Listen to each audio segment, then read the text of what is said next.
საფრთხეობა რუსეთისა იყო უმძიმეს მდგომარეობაში, იმიტომ რომ დასავლეთმა მას შემდეგ რაც საბჭოთა კავშირის დაშლას მიაღწიეს და ეგრეთ წოდებულ ცივ ომში გამარჯვებას გაინალდეს, ამის შემდეგ მათ გადაწყვიტეს, რომ რუსეთის დაჩოქება თავისუფლად შეეძლოთ.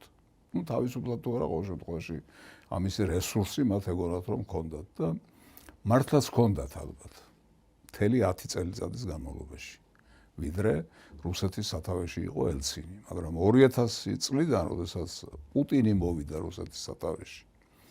იმიტომ კი არა რომ პუტინს რაღაც ჯადოსნური კვერთხი ეჭირა ხელში და იქნია და უცებ გამოსწორდა მდგომარეობა. არამედ იმიტომ რომ მოღალატე არ იყო. საბჭოთა კავშირის ისტორიას ახსოვს ბევრი მოღალატე, დაწყებული ხრუშოვიდან და დამთავრებული გორბაჩოვით და რუსეთის საბჭოთა კავშირის დაშლის შემდეგ რუსეთის ისტორია მიცის მოღალატე ელცინის ისტორია, რომელიც მიყიდული იყო დასავლეთს და პრაქტიკულად მოქმედებდა დასავლეთის დირექტივებითა და დასავლეთის დავალებებით. აი ეს შეიცვალა პუტინის მოსვლით.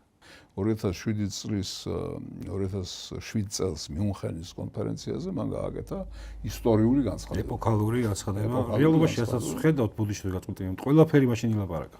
რომ ეს ყველაფერი მოხდებოდა. კი, რა თქმა უნდა. თან ამას წინ უსწრებდა უწრებდა კოსოვოს რა თქმა უნდა, იქ ითქვა რომ ერთპოლუსიანი მსოფლიო რომელიც იმ დროისთვის ჯერ კიდევ არსებობდა, ვერ შედგა, ვერ გაამართლა, ამიტომ მსოფლიო უნდა იყოს მრავალპოლუსიანი. რას ნიშნავდა ეს? ეს იმას ნიშნავდა, რომ ერთი მბრძანებელი, ერთი სუვერენი, ერთი პატრონი ამერიკის შეერთებული შტატების სახით აღარ იარსებებდა და ის სახელმწიფოები, რომელსაც ამის პოტენციალი ჰქონდათ, ასე ვთქვათ, თავიანთ პრეტენზიებს განაცხადებდნენ იმაზე, რომ ისინი მსოფლიო გამგებლობის მსოფლიო მართვის საქმეში თავიანთ სიტყვას იტყოდნენ.